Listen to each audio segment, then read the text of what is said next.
E aí, galerinha, tudo bem com vocês? Sejam muito bem-vindos a mais um episódio do podcast Alma de Poeta. Meu nome é Evandro Tanaka, eu sou médium umbandista, e aqui a gente conversa sobre Umbanda, sobre espiritualidade, sobre mediunidade, e também eu coloco as poesias aqui passadas por um carinhoso preto velho.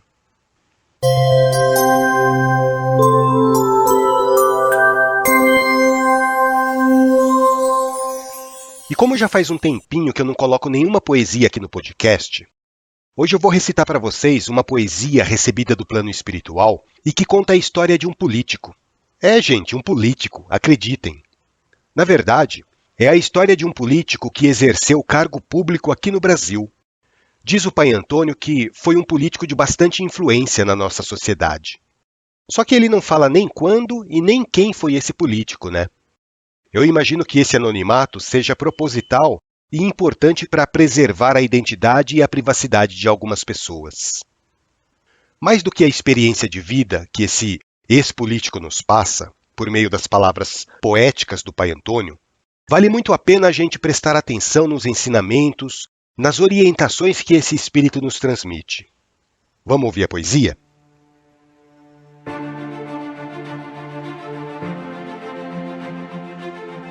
Trago essa mensagem do plano superior para os filhos que procuram a elevação. Se hoje aspiramos a um mundo melhor, precisamos ajudar na reconstrução.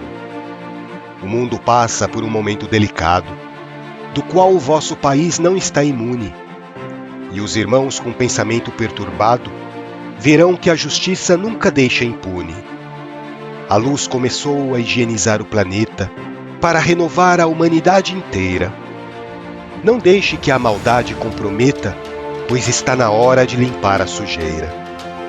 Infelizes são os vossos governantes, que embriagados no ópio do poder, levarão os seus espíritos errantes para mundos primitivos conhecer. A corrupção é um ato abominável, de mentes ambiciosas e desregradas, que faz o líder se tornar responsável pelas almas que choram angustiadas. Séculos de reajuste são necessários para reequilibrar o espírito corrupto, quando passará pela dor do Calvário, vivendo um sofrimento ininterrupto.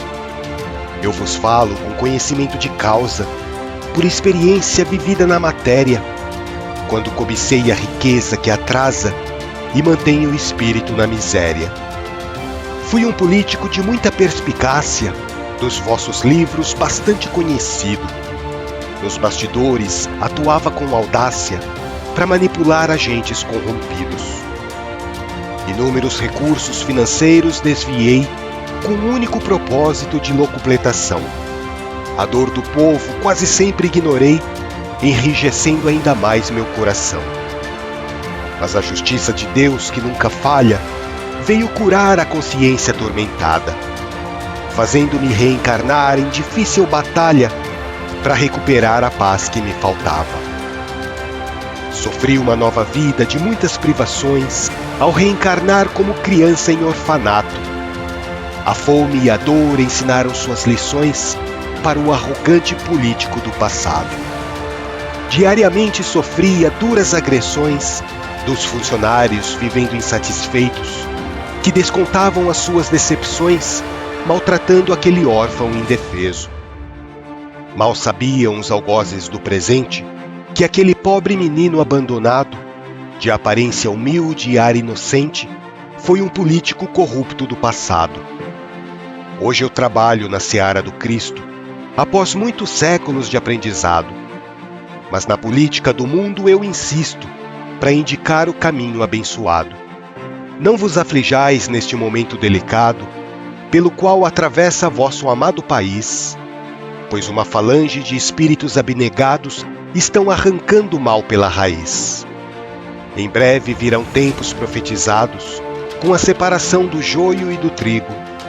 Então muitos serão os deportados para iniciarem seu amargo castigo.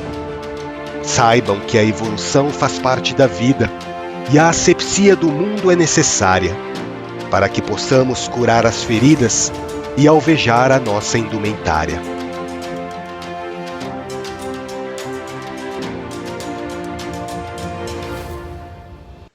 Gente, duas coisas chamam muito a atenção nessa história, né? A primeira, que é mais evidente, é a experiência reencarnatória que esse político teve. Se numa vida ele foi um político influente, poderoso, arrogante, na outra vida ele reencarnou como um órfão e viveu a sua infância toda num orfanato, sendo maltratado por funcionários. E ele apanhava muito nesse orfanato. O pai Antônio conta que alguns funcionários daquela instituição, inconscientemente, reconheciam aquele espírito do político odiado. Mas assim, isso em um nível subconsciente, né? Esses funcionários foram pessoas que, na vida passada, haviam sido prejudicadas pela ambição e pela corrupção daquele político que agora vivia no corpo de um menino órfão.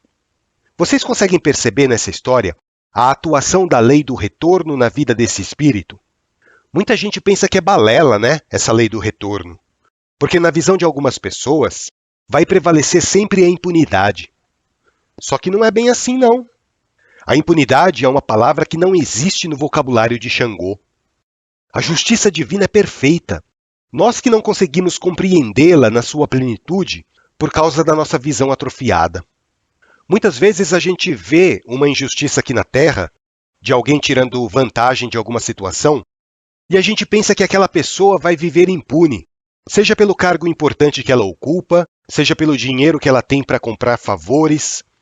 Só que a nossa ideia de impunidade se restringe a uma única encarnação, né? Talvez realmente essa pessoa viva a encarnação dela inteirinha no luxo, na opulência, na riqueza, no conforto e na impunidade. Mas e depois? O que vai acontecer com ela na vida espiritual e nas próximas encarnações? Vocês acham que o universo vai esquecer das coisas erradas que aquela pessoa fez? Nem o universo, nem a consciência da própria pessoa.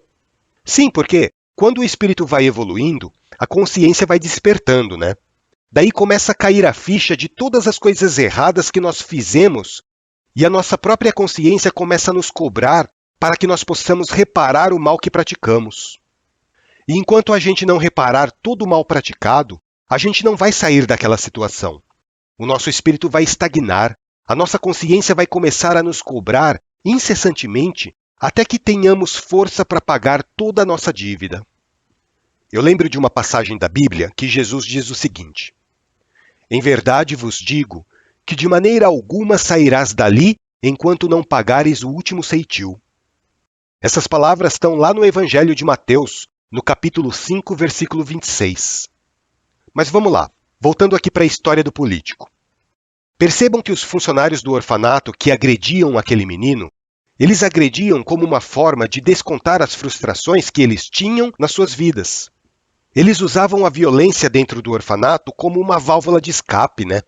Porque eles passavam por dificuldades financeiras, eram mal remunerados, achavam que deveriam ganhar mais por aquele trabalho ingrato que eles faziam no orfanato de cuidar dos filhos que outras pessoas colocaram no mundo e abandonaram.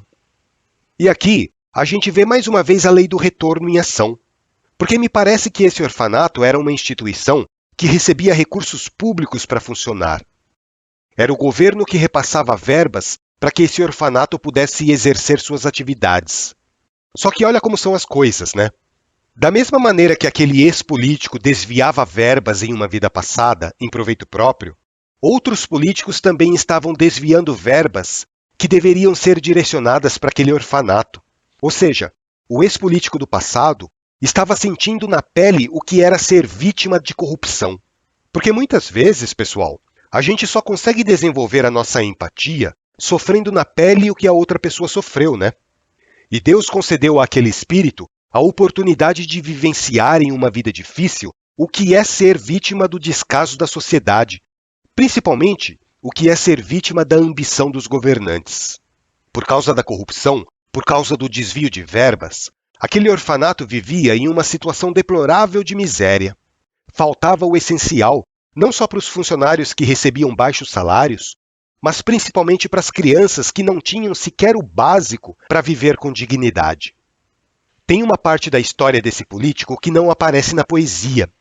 O pai Antônio falou que, quando aquele menino tinha por volta dos seus 12 ou 13 anos de idade, ele fugiu do orfanato, por causa das agressões que estavam se tornando cada vez maiores. Ele fugiu do orfanato e começou a morar na rua. sofrendo todo tipo de humilhações, passando fome, passando frio, pedindo esmolas e muitas vezes até roubando quando ficava desesperado por comida. Vocês conseguem ver a dimensão da vida dura que esse menino teve? Mais uma vez, a lei da causa e efeito atingindo a vida daquele espírito. A sociedade que ele roubou em uma vida anterior, praticando a corrupção, era a mesma sociedade que lhe virava as costas agora que ele era um indigente. Se não fosse a ação caridosa de ONGs, de instituições religiosas, aquele menino não teria sobrevivido. E eu lembro que logo depois que o pai Antônio terminou de passar a poesia, eu fiz uma pergunta para ele. O que foi que levou o espírito desse ex-político a se ligar com a egrégora da Umbanda? E eu me surpreendi, porque foi a própria entidade do ex-político que estava acompanhando o pai Antônio que me respondeu. E ele me contou uma situação bastante inusitada. Ele disse para mim que certo dia estava perambulando pela rua, todo estrupiado, todo faminto. Ele acha que devia ter por volta dos seus 16 ou 17 anos. Já fazia mais ou menos uns 5 anos que ele tinha fugido do orfanato. E ele estava lá, morrendo de fome, revirando os sacos de lixo para ver se encontrava alguma sobra de alimento, quando de repente ele viu numa esquina, e isso já era bem de noite, um cara de branco fazendo uma macumba. Daí ele ficou lá escondido, olhando o que o cara estava fazendo. Ele viu o cara acender uma vela, colocar uma garrafa de bebida e um alguidar cheio de comida. Ele conta que o olho dele arregalou naquela hora, tamanha era a fome que ele estava sentindo. Daí ele ficou esperando lá, escondido. Parece que o cara de branco estava fazendo algumas preces, algumas invocações, que ele não entendeu direito o que era. E quando o sujeito se levantou para ir embora, o menino correu lá naquele despacho e foi direto no alguidar, né? Foi direto naquele alguidar cheio de comida. Para quem não sabe, o alguidar é um prato feito de barro ou de cerâmica, onde as pessoas fazem as suas oferendas para os guias ou para os orixás. E o espírito conta que ele, né, encarnado na época, lá no corpo daquele menino, viu aquele alguidar na frente dele, onde tinha frango cozido, tinha farofa, tinha mel, tinha alguns pedacinhos de frutas no meio. E ele não pensou duas vezes, caiu de boca naquela comida toda. Só que ele não percebeu que aquele cara de branco estava olhando ele de longe. Depois ele ficou sabendo que o cara de branco era um tal de pai de santo. E ninguém sabe por que cargas d'água aquele pai de santo resolveu voltar para conferir o despacho que ele tinha feito. Daí quando o pai de santo viu aquele moleque comendo a macumba que ele tinha feito, ficou olhando lá de longe, esperando o rapaz terminar a refeição. E quando o menino acabou de comer, ele já ia até beber a pinga que estava do lado da comida quando o pai de santo se aproximou, né? E ele conta que levou um susto tão grande quando viu o pai de santo se aproximar que ele ficou pálido. Ele ficou mais branco do que a roupa que o pai de santo usava. Daí, o cara chegou do lado dele e falou assim: "Ah, eu não acredito. Além de comer a comida toda do Exu, você também vai querer beber o marafo?" O menino não sabia o que falar, ele ficou mudo, ficou paralisado. Daí o pai de santo falou assim: "Agora que você comeu a comida do meu Exu, você vai me acompanhar. Vem comigo." O rapaz conta que nessa hora, ele pensou em sair correndo, né? Ele achava que ia levar um castigo ou alguma coisa do tipo. Mas daí ele parou, pensou bem, né? Ah, quer saber de uma coisa? Eu já apanhei tanto nessa vida, uma surra a mais, uma surra a menos não vai fazer a menor diferença. Eu vou ver qual é a desse cara. Além do mais, o cara já é velho e eu posso correr dele a qualquer hora.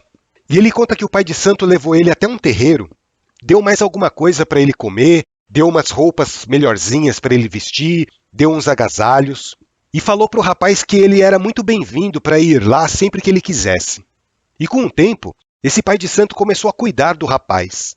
Arrumou um trabalho para ele, arrumou um quartinho para ele ficar, e o rapaz se afeiçoou tanto a esse pai de santo que começou a ajudar ele nas suas atividades religiosas. E o espírito brincou comigo no finalzinho, né? Ele falou assim: "Foi assim que eu entrei para a egrégora da Umbanda, como você disse." E sabe uma coisa que eu achei interessante que a entidade disse? Na verdade foi o pai Antônio que disse isso. Ele disse que esse espírito do rapaz órfão, que numa vida anterior tinha sido um político corrupto, despertou tanto a sua consciência naquela vida sofrida para o que é certo, que hoje, lá no plano espiritual, ele continua engajado na área da política, porque ele falou que é isso que ele gosta de fazer. Mas agora ele tenta inspirar os políticos da atualidade a fazer a coisa certa, a não cometer os mesmos erros que ele cometeu. Esse espírito continua sendo um apaixonado pela política, mas agora ele vê a política não com o egoísmo que ele tinha antes, mas ele vê a política como uma ferramenta de auxílio coletivo. Olha só que legal isso, gente. O espírito passou a ver a política como uma maneira que as pessoas têm de ajudar o próximo e deixar a sociedade melhor. Na verdade, é isso que deveria acontecer, né?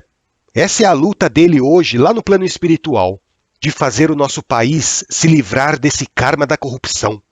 E eu tenho uma esperança, pessoal. Eu tenho a esperança de que as nossas gerações futuras saberão fazer política da maneira certa, respeitando sempre o próximo, trabalhando em benefício da coletividade, sem qualquer interesse pessoal. Eu tenho certeza de que o nosso Brasil, daqui a algumas décadas, vai ser muito diferente do Brasil de hoje. Tudo que eu estou falando agora pode até parecer uma utopia para você, mas eu tenho fé. Eu tenho fé no que a espiritualidade me fala. E eles dizem que o nosso mundo vai se transformar para melhor. E eu acredito nisso. Eu acredito tanto nisso que eu faço a minha parte todos os dias para contribuir com esse propósito. Espero que vocês tenham gostado do episódio de hoje. Eu gostaria muito que um dia os políticos do nosso país ouvissem essa poesia passada pela espiritualidade, sabe? Eu acho que eles mudariam muito a maneira deles pensarem, a maneira deles agirem. Talvez não todos, mas se a gente conseguisse mudar o pensamento de pelo menos um, eu já estaria satisfeito. É uma sementinha que a gente vai plantando e que lá no futuro vai germinar.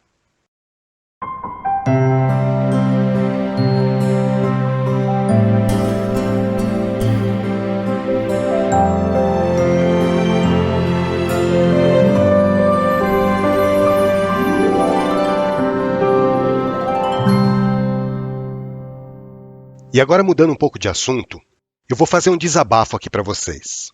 Vai ter gente que vai me criticar, que vai falar que eu não devo falar essas coisas, mas eu não estou nem aí. Porque eu fiquei injuriado com essa história que eu ouvi. Eu não sei a fissura que essas pessoas têm de ficar fazendo amarração, cara. Para com isso. Para com esse negócio de ficar querendo prender as pessoas ao seu lado. Eu ouvi uma história esses dias que eu desacreditei. Uma mulher queria fazer uma amarração para um cara. Aí ela foi lá num picareta, num mau caráter, num sem vergonha, e o cara passou uma receita para ela que eu desacreditei. O cara mandou ela escrever o nome do rapaz num pedacinho de papel e enrolar num pedacinho de bife cru. Daí ele falou, você pega esse bife cru e enfia lá naquele lugar sagrado que as mulheres têm. Vocês estão entendendo? E a menina fez isso. Vocês acreditam? A menina pegou um bife cru, enrolou e colocou lá. O cara falou que tinha que ficar com essa simpatia durante 7 dias. Quando deu o 5º dia, sabe onde essa menina foi parar? Essa menina foi parar no pronto-socorro. E ela teve sorte porque ela foi parar no pronto-socorro, porque era para ela ter ido para o cemitério.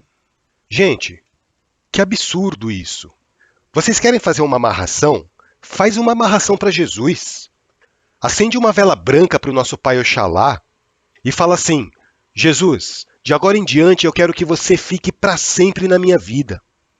Para com esse negócio de querer ficar mudando o destino das pessoas. Vai ficar do seu lado quem gosta de você de verdade. Não precisa ficar querendo fazer magia para isso acontecer. Olha, vocês me desculpem esse desabafo, mas isso é uma coisa que me deixa transtornado esse negócio, viu? Vamos trabalhar a nossa espiritualidade para fazer coisas boas, para a gente se melhorar como espírito. Vamos cultivar a nossa felicidade da maneira certa. Vocês não vão conseguir ser felizes obrigando uma pessoa a viver contra a vontade dela do seu lado. Isso não é felicidade, gente. Isso não é felicidade. Você vai destruir a vida da pessoa, você vai destruir a sua vida, você vai comprometer o seu futuro. Pensa nisso, gente. Pensa nisso antes de querer ficar fazendo esse negócio de amarração. Desculpem pelo desabafo, desculpem pela minha irritação, mas a gente precisa despertar. A gente precisa despertar a nossa consciência para essas coisas. Manipular a espiritualidade não é brincadeira. Vocês podem comprometer a saúde do seu corpo físico, como é o caso que aconteceu com essa menina. Vocês podem comprometer o seu karma. agravar ainda mais o karma negativo que vocês vão carregar para as vidas futuras. Bom, mas vamos mudar de assunto. Eu quero terminar esse episódio feliz, alegre. Eu quero terminar esse episódio fazendo um agradecimento.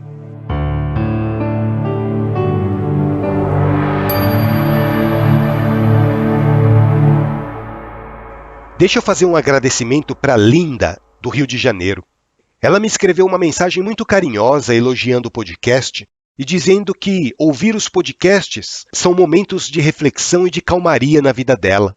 Muito obrigado, Linda, pela sua mensagem, pelo seu carinho. Muito axé na sua vida. E eu respondi a sua mensagem, viu, Linda? Mas eu não sei se você recebeu. Aliás, gente, eu sempre respondo para as pessoas que me escrevem, tá?